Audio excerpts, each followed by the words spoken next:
Bandages and bandaging techniques. Now that you've addressed your airway, breathing and circulation, your next priority is to control serious bleeding. This can be done in a number of ways. Firstly, if you have your latex gloves on, you can use your hand. Secondly, any other pieces of material that are available. Obviously, it is better to use the bandages contained in your first aid kit. Your first aid kit should include major wound dressings. Major wound dressings are used to control severe bleeding and to cover large wounds. Roller bandages. Roller bandages are used to keep dressings in place, support an injured limb and apply pressure to control bleeding. Non-adherent wound dressings. Non-adherent wound dressings are dressings used on burns, abrasions and other skin injuries. Minor wound adhesive dressings. Minor wound adhesive dressings are used to protect a minor wound from infection and to control minor bleeding. Cold compresses. Cold compresses are used to reduce pain and reduce swelling. Eye pads. Eye pads are used to cover and protect an eye injury. Triangular bandage. Triangular bandages are used for bandaging the hand, foot or head, or as a sling for the arm. A very useful bandage in your first aid kit is the triangular bandage. This can be used for slings, for padding, or even a donut bandage. How to make a donut bandage. To make a donut bandage, firstly fold your triangular bandage lengthways. Now bring the bandage into a loop and fold the bandage onto itself, working around the bandage, tucking the material into itself. Donut bandages can be used for wounds where bone has broken the skin and embedded objects. When the donut bandage is finished, it should look like this. How to make a sling. Triangular bandages can be also made into slings. One type of sling is made by lying the triangle across the chest and over the shoulder.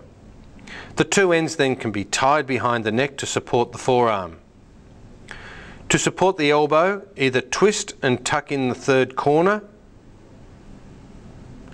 or fold and attach with a clip.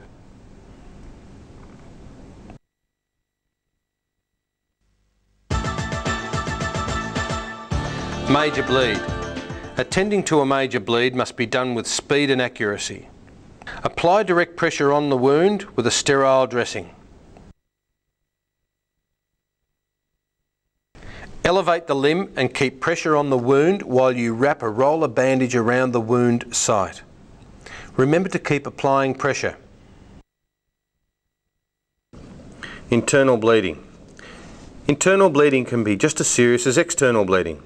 Some of the signs and symptoms of internal bleeding are pale, cold and clammy skin, rapid and weak pulse, shallow and rapid breathing, lightheadedness, restlessness or faintness, coughing frothy red blood, vomiting brown or red blood, passing red or smoky tarry faeces, red or smoky urine and decreased levels of consciousness. To care for internal bleeding, make sure the person is comfortable. Treat to minimise shock and seek medical assistance. Remember, do not apply pressure to an injured area and do not give food or fluids.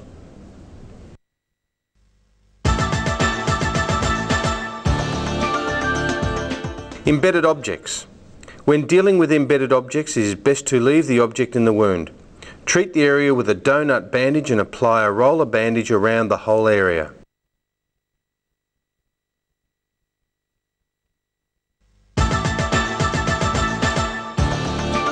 Systematic check of the body. Once you've controlled serious bleeding, the ambulance is on its way. We then need to return to the victim and check for any further injury.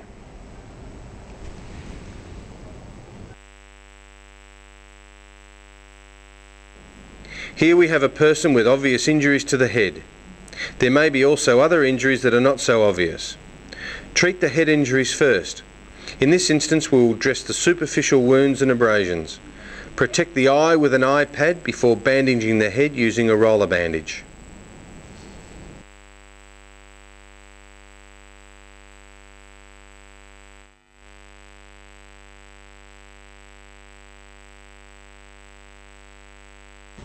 We'll now do a further check of the body to assess for any further injury. Always start with the head, even if you have already treated it, in case there are other injuries. Run your fingers through the hair and check for any lumps, depressions or wetness. Now examine the torso.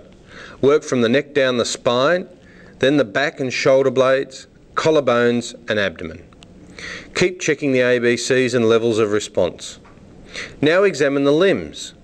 Run your hand down the limbs, once again checking for deformities, lumps or depressions. Alternatively, your patient may be able to tell you where they are injured. When you find an injury, remove the clothing from around the injury if possible. As you can see here, we have found a fracture.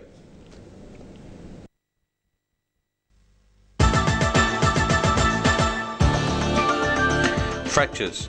Fractures come in many different forms. A list of them can be found in your workbook.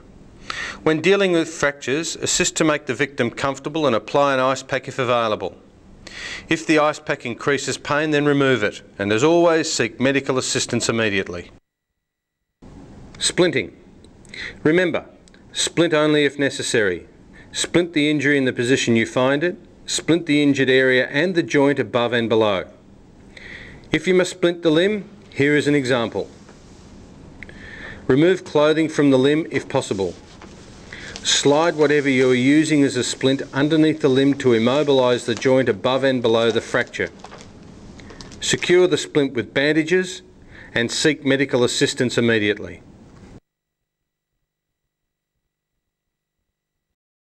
Needle stick injuries. Some people, such as healthcare workers, are at increased risk of needle stick injury, which occurs when the skin is accidentally punctured by a used needle. Blood-borne diseases that could be transmitted by such an injury include HIV, hepatitis B and hepatitis C. Immediately after the injury, you should wash the wound with soap and water. If soap and water aren't available, use alcohol-based hand rubs or solutions. Take the victim straight to a doctor or to the nearest hospital emergency department. Take detailed information about the injury, including when it happened, how deeply the skin was penetrated, whether or not the needle was visibly contaminated with blood, and any first aid measures used. Sprains and strains. Strains and sprains are soft tissue injuries, although the cause and tissues involved in each are different. A sprain is an injury that involves the ligaments and other soft tissues around a joint, such as ankle or wrist. A strain occurs away from a joint and involves a torn or overstretched muscle or tendon, commonly in the calf, thigh or lower back. In first aid, we remember the word RICE: rest, ice, compression and elevation. In treating a sprained ankle, first cover the injured site. We never put an ice pack directly onto the skin. Then wrap with a roller bandage to secure the ice pack. Finally, elevate the limb.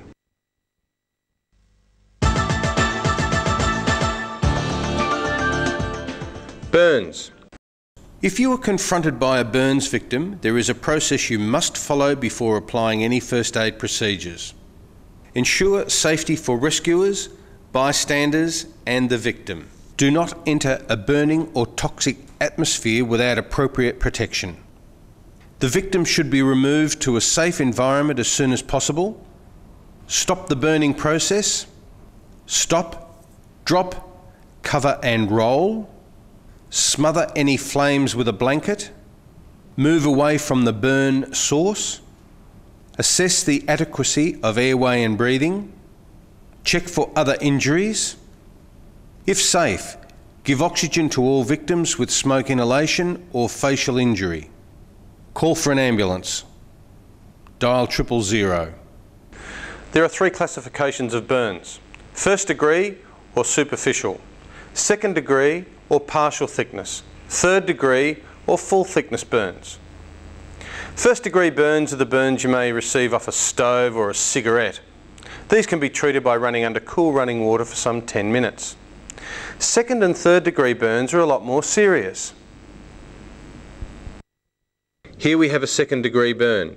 Note the peeling of the skin around the edges. Also see how the skin is red and blistered. A second-degree burn affects both the epidermis and the dermis. These burns are usually very painful. Here we have a third-degree burn. Note the charring and darkening of the skin, the redness on the outside, and also these severe blisters.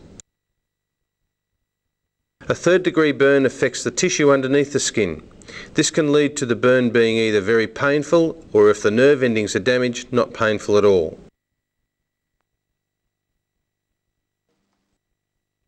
To treat a third-degree burn, firstly we cool the area with cool running water.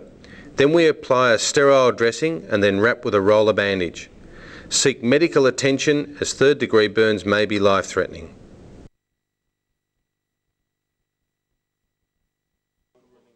For second-degree burns, the same treatment applies. Remember, do not use butter on burns. Electrical burns. Electrical burns, including lightning strike, are often associated with other injuries, including involvement of cardiac and respiratory systems, loss of consciousness and trauma. The priorities in the management of electric shock victim are to: isolate the power supply without touching the victim, commence CPR if required, cool burns if safe to do so, give oxygen if possible, call for an ambulance by dialling 000. High voltage injuries are associated with arc burns and flash burns. Lightning can cause a person to go into cardiac arrest. You may need to commence CPR in this situation. Friction burns. Friction burns are caused by contact with any hard surface such as roads, commonly known as road rash, carpets or gym floor surfaces. They are usually both a scrape, an abrasion, and a heat burn. Friction burns to the skin are seen in athletes who fall on floors, courts or tracks. Motorcycle or bicycle riders who have road accidents while not wearing protective clothing might get friction burns. The minor burns are treated in a similar way like treatment of any other type of burns. Place the injured area under running water, then clean properly and apply anti-inflammatory lotions. Finally, dress the area with soft cotton cloths in order to avoid direct exposure of the wound to any dirt or dust. Chemical burns. If a person suffers a chemical burn, you should avoid contact with any chemical or contaminated material. For example, use gloves. If available, refer to material safety data sheets, MSDS, for specific treatment. Refer to instructions on the container for specific treatment. Call the Poisons Information Centre on 131126 for further advice. Remove the chemical and any contaminated clothing as soon as practical. Brush powdered chemicals from the skin. Immediately run cool tap water directly onto the area for at least 20 minutes. If chemical enters the eye, open and flush the affected eye or eyes thoroughly with water for at least 20 minutes and refer the victim for urgent medical attention. Do not attempt to neutralise either acid or alkali burns, because this will increase heat generation, which may cause more damage.